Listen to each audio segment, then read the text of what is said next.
So last night, Saagar went on with Tucker Carlson to analyze the amazing Dem relief response bill. Preview of my radar. Preview of today's radar. A little, working things out, testing the waters there. Let's take a listen to how that went.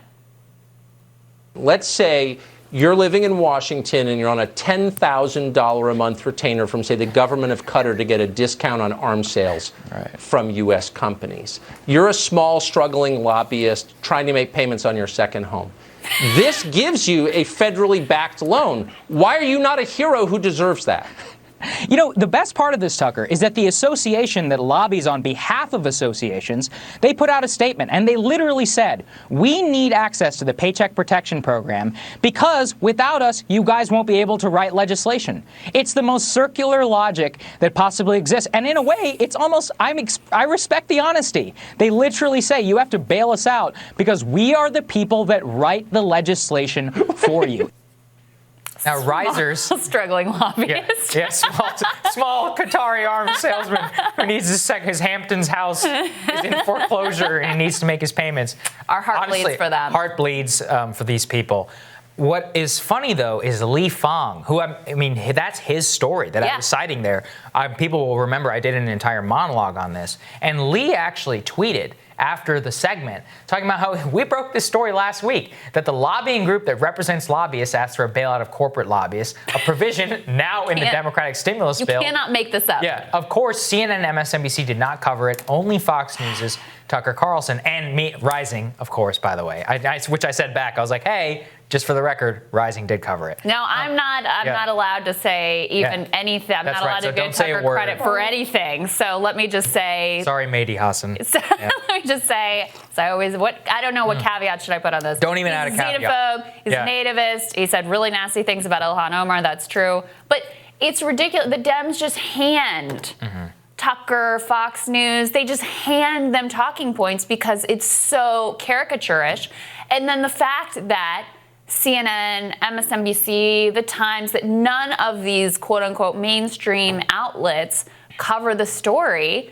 It makes them look ridiculous. It undermines their credibility. It means that there's no real pressure on the Democrats to not try to bail out lobbyists and, debt collectors and all the other stuff that they tried to put into this bill. And so it's really, by carrying their water and trying to hide the story, it does them a profound disservice and does people who care about democratic values and the Democratic Party a profound disservice. Yeah, and I've thought about this a lot, which is that this is why what we do here on the show is so important, is you have to be willing to criticize your own side. Because people were like, oh, you're going on Tucker to slam the Dem bill. I'm like, watch our show. Okay. Right. How many times have I gone after the corporate Republican bailout bills? Every single time throughout this entire process. This is the other thing.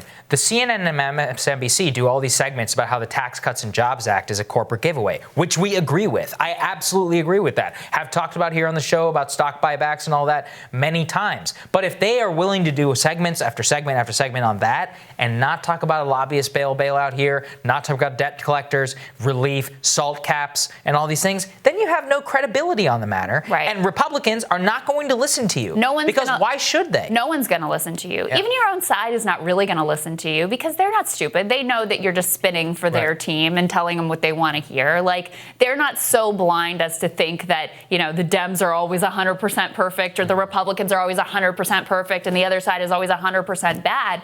And so, all of these networks end up losing credibility and then they have no impact. Nobody listens to them. No one takes seriously what they say because it's so transparently obvious. The project that they are actually in. Yeah, why Lee Fang's story, phenomenal. Why? It published over a week ago. The only place it covered it was here. And then after it actually became official, the only person to mention it is Tucker Carlson on Fox News.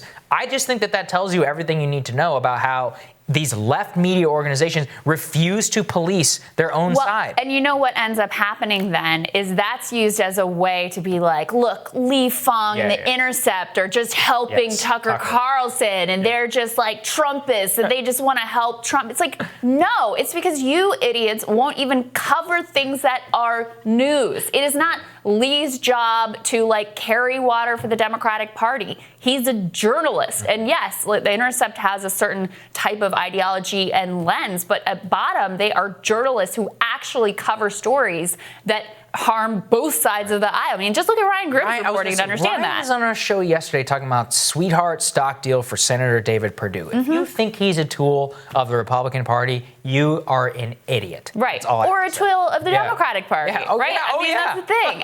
And I just keep coming back to this. Yeah. There's all this confusion around, like, what our role actually is, as if we're not properly cheerleading for our team, then we're not doing our job. Like, that's our job. And it's really bizarre, but it's because that is the normal behavior of so much of the mainstream press, that's like expected of you, that's the right thing to do. Yeah, exactly. It's crazy. Tomorrow on Rising, we're going to speak with friend of the show and former Sanders National Campaign co-chair Nina Turner. And senior advisor to the Trump 2020 campaign, Corey Lewandowski. He's going to join us. That'll be interesting. Quite a lineup. Make sure you hit the subscribe button over here with liking and sharing this video. Also, if you have a question for us, tweet it to us with the hashtag RisingQs. We love answering those. See you guys later.